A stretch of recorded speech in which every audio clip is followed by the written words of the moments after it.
99% लोकांकडे दृष्टी नाही, पण 98% लोकांकडे विजनच नाही. मैं कोई बेचारा नहीं हूं, हमें बेचारगी नहीं बराबरी चाहिए.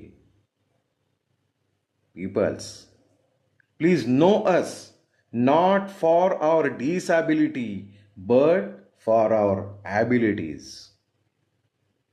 मंडळी, प्रतिष्ठेचा पुरस्कार स्पेशल कॅटेगरीतून नकोच असं म्हणून नाकारण्याची हिंमत ठेवणारा श्रीकांत, अमेरिकेमध्ये उच्च शिक्षण आणि भारतामध्ये 80% दिव्यांगांना रोजगार देणारा उद्योगपती श्रीकांत.